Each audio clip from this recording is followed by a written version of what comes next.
Hi children, welcome to science class. How are you all? I hope all are fine. In PS, last two classes we learnt about force and friction. So in this lesson we are going to learn about matter around us. Matter around us. Matter means it's not the matter that what we are talking, or the matter which we are discussing, or the gossips what we are spreading. That's not this matter. This matter is about material. This matter is about the materials and the characteristics of materials. Let's see. This is the lesson about matter around us. So once observe your surroundings, children. Whatever the things are around you, once you have a glance, see many, maybe like this, water, some eating objects, or doing some yoga, chairs, some exercises, or you might have said some other things. So in your surroundings you might have watched a TV, playing with something. So all these we can say. So matter around us. So whatever the materials around us, about them we are going to learn. As you knew very well about the matter exists in three states, right? What are they? Solids, liquids and gases. So about them deeply we will learn. See, these are metals and non-metals. In lower classes we studied about metals and non-metals, synthetic and natural materials, acids and bases, etc. So these are the examples of matter. Water we drink, food we eat, air we breathe, clothes and various things that we use in our daily life are the examples of matter. Let us know more about the concept of matter around us.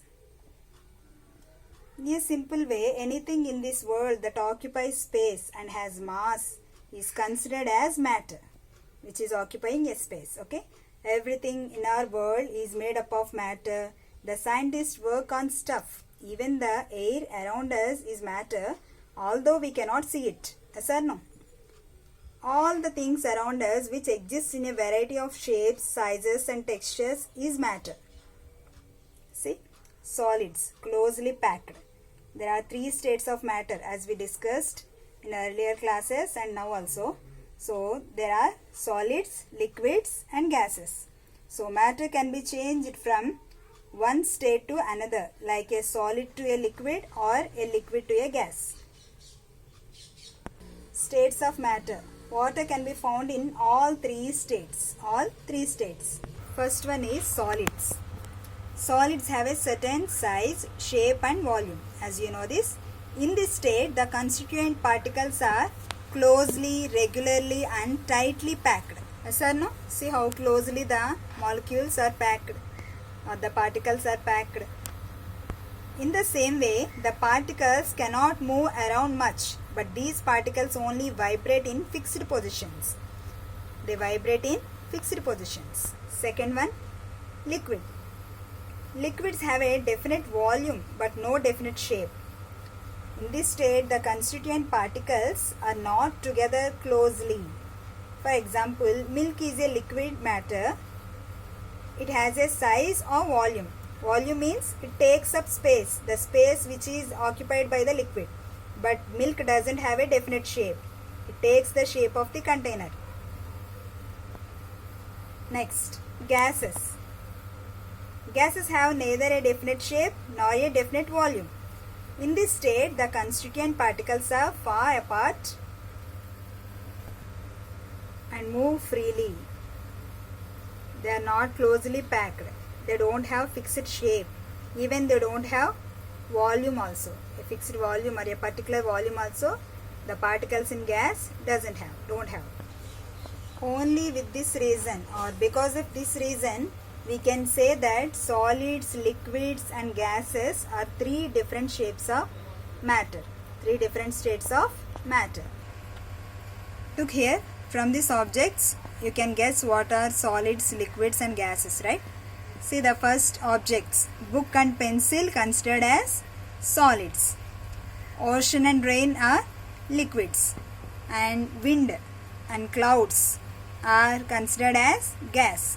Why clouds are considered as gas? Because what is existing in clouds? The water vapor, the vaporized water. That means what is that? Evaporated in the gas state water existing. So that clouds also considered as gas.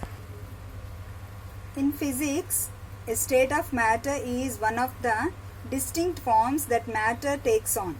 Each of the states is also known as a phase. These are three phases of water. What are the three phases of water? Water in solid form as ice cubes, in liquid form as water, in gas form as water vapor. So elements and compounds can move from one phase to another when specific physical conditions change. Okay, so water can be found in all three states. In all three states. Here some more examples are given. See, some examples we can consider as matter, like apple, paint, fingernail, clouds, sandwich, petrol. These can be considered as matter. And some examples for non-matter: time. We cannot say it is a solid or liquid or gas. Yes or no? Time, sound, sunlight, gravity, heat, rainbow. Can we say what is this? Matter? Are they in solid state or liquid state or in gaseous state? No, we cannot decide or we cannot define them. So these are called as non-matter. These are non-matter. You may ask me that how can we differentiate solids, liquids and gases, ma'am? How can we differentiate? With the same properties of solids or with the same properties of liquids or with the same properties of gases, we can differentiate the three states of matter. Okay, so the state of the matter refers to the group of matter with the same properties. With the same properties. For example, what is liquid means? Liquid, it doesn't have fixed shape and it has fixed volume. So with the respective properties of them, we can distinguish as solids, liquids and gases. Let's identify the shape and volume of the liquids with an activity. Are you ready, children?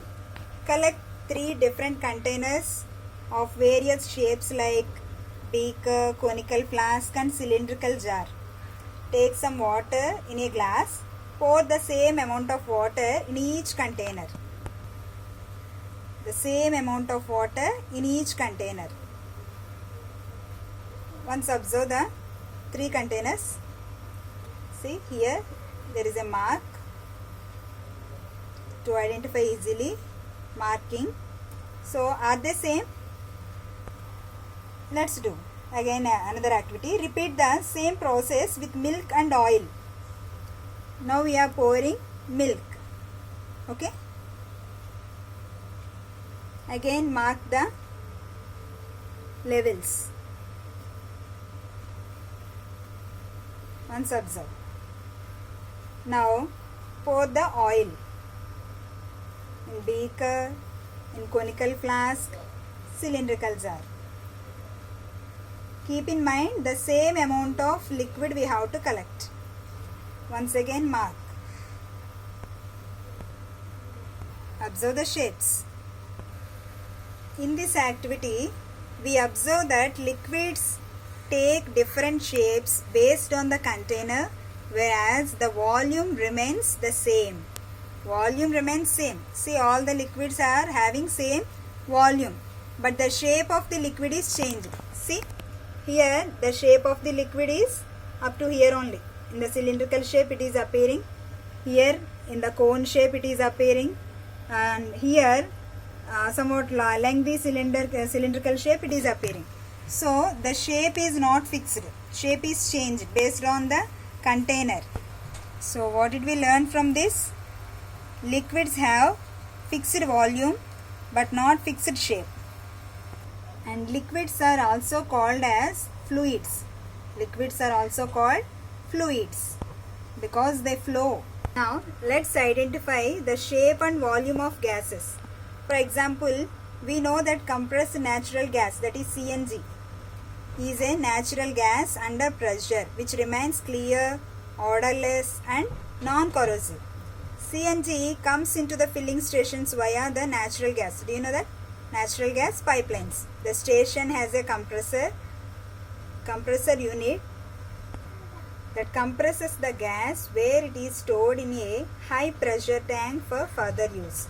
That's why in petrol bunks we should not initiate any fires to avoid fire accidents, right? It is passed from the tank to a CNG equipped vehicle. Vehicles can use natural gas as either as a liquid or a gas. In vehicles, CNG is stored in thick-walled steel, aluminum or composite tanks built to last more than 20 years. Do you know that? See, like this it is filled.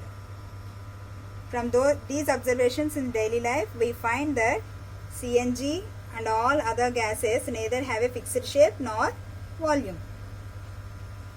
Let's see the compressibility of different materials. Take a 100 ml syringe. Draw that piston to suck in air. So it sucks some air. Put your finger on the nozzle. Now press the piston. Observe the depth to which piston moves into the syringe. Repeat the same procedure with water and sand. Similarly, observe the depth to which piston moves into the syringe. You have to mark that.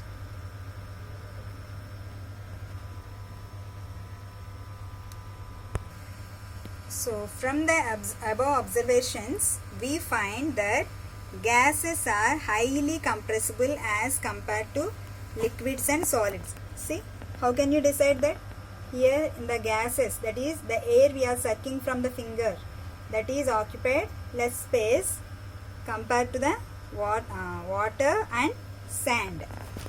So we learned that mostly gases are used for cooking, LPG, and in many automobiles. In all these purposes, the large volume of gas is compressed into cylinders of smaller volume to make them portable. Let's see the diffusion of gases. To know about diffusion, take some incense sticks and smell their fragrance. Do you know incense sticks? Agarbatti used to put. So place them in any corner of the room. Light the incense sticks. Okay? Just light them and put off. Try to smell their fragrance from a distance. You don't go near to that, but from anywhere of the room you can test. What did you observe? In this activity, we observe that when we light the incense sticks, the scent in the vapor form and smoke mixes with the air and move across the room to reach our nose. Isn't it? So finally we learned that movement of air vapors of scent and smoke is known as diffusion. In this case, smoke, vapor of scent and air are highly mobile and are in the form of gases. Let's see the diffusion of liquids. Take 2 beakers, Nana. Fill them with water. Any containers from your house you can take, not a problem. Okay? Just try to do these activities. Now take potassium permanganate crystals. Potassium permanganate crystals. Add some crystals, potassium permanganate in a beaker, in 1 beaker. Now take a dropper. Now add a drop of potassium permanganate solution slowly along the side of the other beaker to the another beaker. Observe the changes. In first beaker we dropped crystals of potassium permanganate. In second beaker the drops of potassium permanganate, that means solution we added. Potassium permanganate crystals, potassium permanganate solution, drops. In this activity we observe that the particles of potassium permanganate and water spread and mix up with each other on their own. Once again observe. Aren't they? They are mixing. on their own. So finally we learned that the particles of potassium permanganate and water move. Therefore we can conclude that liquids also diffuse with each other like gases. Diffusion of solids, liquids and gases. We know that solids and liquids diffuse into liquids and gases diffuse into gases.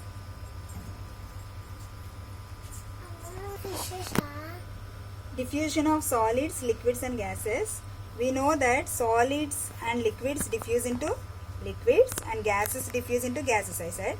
Certain gases from atmosphere, particularly oxygen and carbon dioxide, diffuse and dissolve in water and support the survival of aquatic animals and plants. Otherwise, the fish or the water plants, they cannot breathe. Yes or no? So for that purpose, like oxygen and carbon dioxide, they diffuse in water. And diffusion therefore is a very important process for living things. Yes or no? Without diffusion, can the water animals breathe air? No. So it is very important for the living things. Through the nostrils we breathe in air, right? So diffusion therefore it's a very important. And oxygen diffuses from lungs into blood. Carbon dioxide diffuses from blood into lungs. Solids, liquids and gases diffuse into liquids, and rate of diffusion of gases is higher than that of liquids or solids. Solids, liquids and gases diffuse into liquids, and rate of diffusion of gases rate is higher than that of liquids or solids. So gases diffuse more when compared to the liquids and solids. What diffuses in higher rank? Gases. Now let's observe the diffusion of two gases. The aim of this activity is to observe the speed of diffusion of two gases. For that, what are the required things? Glass tube, rubber bung, ammonium solution, hydrochloric acid and pieces of cotton. Let's start. Take 2 pieces of cotton wool. Soak one cotton piece in ammonium solution and the other piece in hydrochloric acid. One is in ammonium solution, another one in hydrochloric acid. Take a narrow glass tube. Insert both cotton pieces separately at the two ends of the glass tube. Take a glass tube and insert two sides of the glass tubes. One is in ammonium and another one is in hydrochloric acid. Close them with the rubber bung. Close the ends with the rubber bung. Now observe the changes. It will be like this. So observe here children, in this activity we observe the formation of a white ring from the least distance of piece of cotton with HCl solution. Yes or no? See, this is from hydrochloric acid solution and this is from ammonia. So from ammonia it is distant with a lengthy distance or more distance, but from the HCl it is in less distance, because the hydrochloric acid gives off hydrogen chloride gas and ammonium solution gives off ammonia gas. Thus we learn that the both gases react together to form a white substance called ammonium chloride. What is that white substance or white ring? Ammonium chloride. Therefore we can conclude that the HCl is more dense than ammonia, because ammonia travels a farther distance than the hydrochloric acid in the same period of time. What is traveling more distance? Ammonia. NH3. Ammonia form is NH3. So ammonia passes or moves or travels more distance than the HCl. So by the end of this session we learnt about the states of matter. We explained about the states of matter and we identified the shape and volume of solids, liquids and gases. How do we identify? Solids have fixed shape and volume, and liquids have fixed volume but not fixed shape. Gases neither have fixed shape nor fixed volume. And we also listed out the characteristics and properties of 3 states of matter. And we discussed the diffusion of states of matter. Do we discuss the states of matter? Yes, we discussed the states of matter, diffusion. The diffusion of states of matter. Okay, once you revise the lesson or go through the lesson to understand more, and once again listen to this video. Okay children? To understand well, once again listen to this video and try to do these activities at your home. Okay, thank you. Thanks for watching.